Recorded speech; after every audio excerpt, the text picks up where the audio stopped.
Hello everyone. ओम लक्ष्मी नारायणाय नमो नमः। जय हो लक्ष्मी माँ जगदम्बा। श्री विष्णु चालीसा संपूर्ण हिंदी में अर्थ सहित। दोहा। हे सृष्टि के संचालन करता भगवान विष्णु, आपने सेवक के मन को जानिए। आज आपका भक्त आपके बारे में इस विष्णु चालीसा के माध्यम से वर्णन कर रहा है, कृपया उसे ध्यान दीजिए।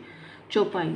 भगवान विष्णु सभी कष्टों और दुखों का नाश करते हैं, सभी का उद्धार करते हैं। उन्हें हम सभी का नमन है। आपकी शक्ति संपूर्ण सृष्टि में सबसे शक्तिशाली है। आपका उत्कर्ष तीनों लोकों में व्याप्त हो रहा है। आपका रूप बहुत ही सुंदर, मन को मोह लेने वाला है और आपका स्वभाव एकदम सरल है। आप अपने रूप से सभी का मन मोह लेते हैं। आपने अपने तन पर पीले रंग के सुंदर वस्त्र पहने हुए हैं और गले में वैजंती की माला सुशोभित है। आपने अपने हाथों में शंख, सुदर्शन चक्र, गदा पकड़े हुए हैं, जिन्हें देखकर असुरों को भय व्याप्त रहता है। आप ही के ही कारण इस सृष्टि में सत्य, धर्म इत्यादि की विजय रहती है और काम, क्रोध, मद, लोभ इत्यादि का नाश होता है।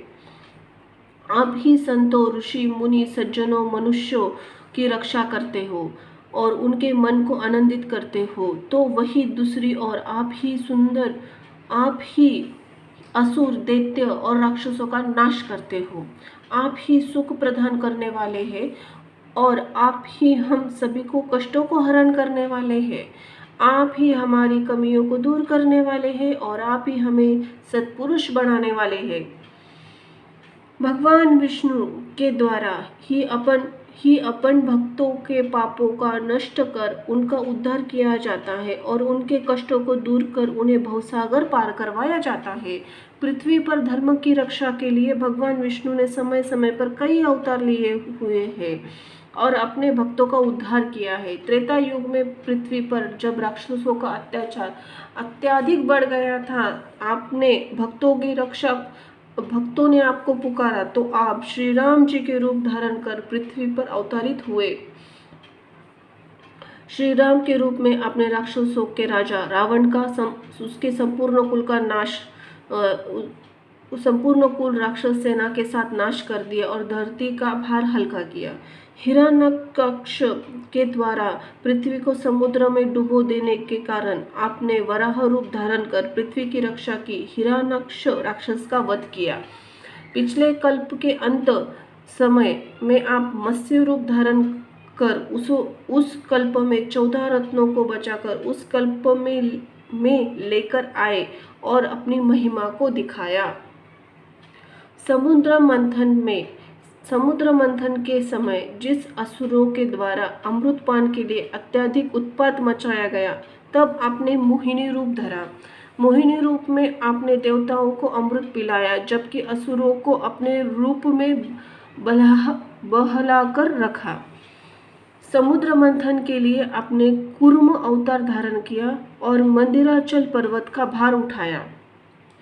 भगवान शिव जब भस्मासुर को दिए वरदान से परेशान हो गए, तब आपने ही स्त्री रूप धरकर भस्मासुर का अंत किया। जब राक्षसों के द्वारा भगवान ब्रह्मा से वेदों को चुराकर समुद्रों में डुबो दिया, तब आप ही हयग्रीव अवतारों में वेदों को पुनः लेकर आए। आपने स्त्री रूप में भस्मासुर को अपने साथ नृत्य करने के लिए तैयार किया और उसी के वरदान से उसे भस्म कर दिया। एक बार जलंधर राक्षस ने अत्यधिक आतंक मचा दिया। भगवान शिव के साथ भयंकर युद्ध किया।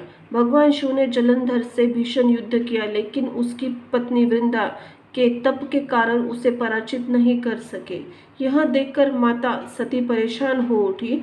इसके पश्चात माता सती ने आपको याद किया और आपने सब समस्या आपको बताई। माता सती के आग्रह पर आपने वृंदा की तपस्या को भंग करने के लिए जलंधर का रूप धरा और वृंदा के पास गए। वृंदा ने जब आपको देखा तो वह भ्रम में पड़ गई और अपनी तपस्या को छोड़कर आपके पास आ गई। माता वृंदा के स्पर्श से आपने अपनी गलती भी स्वीकार की और उन्हें सदैव अपने साथ माता तुलसी के रूप में पूजने का आशीर्वाद दिया। और दूसरी ओर भगवान शिव ने जलंधर का वध कर दिया। आपने ही अपने भक्त प्रहलाद की रक्षा के लिए उसके पिता हिरण्यकश्यप का नरसिंह अवतार में वध किया। आपने अपने अनेक गण भक्त इत्यादि का उद्धार किया है और उन्हें भवसागर से पार किया है। हे भगवान विष्णु, कृपा हमारे दुखों का भी अंत कीजिए और हम पर अपनी कृपा दृष्टि बनाइए। मैं प्रतिदिन आपके दर्शन करता हूँ। आप ही याचकों को, निर्धनों को, भक्तों के लिए शुभ फल देने वाले हैं। आपका सेवक आपके दर्शन करने से बहुत खुश है और वह आपसे अपने ऊपर कृपा कर रखने की याचना कर रहा है। मैं नादान हूँ प्रभु और इतना तप यज्ञ के बारे में नहीं जानता। मैं केवल आपका ही स्मरण करता हूँ। मुझ पर अपनी दया दिखाइए प्रभु, और मुझे व्रत इत्यादि विधि के बारे में पता नहीं है। मैं अज्ञानी, आपके किस विधि के अनुरूप पूजन करूं? अज्ञानता में मुझ में कोई भूल न हो जाए, अन्यथा इसका दुख बहुत भीषण होगा। मैं आपको विधि पूर्वक प्रणाम करता हूँ और आपके सामने अपना संपूर्ण समर्पण करता हूँ। देवताओं, ऋषि मुनियों ने सदैव ही आपकी सेवा की है और परम हर्ष को प्राप्त किया है। आपने सदा ही दीन दुखियों इत्यादि पर अपनी कृपा दृष्टि रखी और उन्हें अपना बनाया। आप ही हम सबके पाप दोष कमियों को दूर करने वाले हो और हमें सभी सांसारिक बंधनों से मुक्त करके हमारा उद्धार करने वाले हो।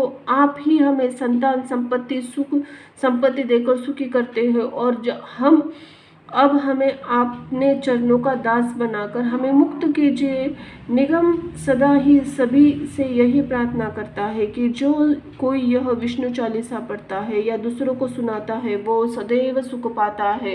बोलो लक्ष्मी नारायणाय नमो नमः, वासुदेवाय नमः, श्री कृष्ण गोपाल गोविंदाय नमः। धन्यवाद।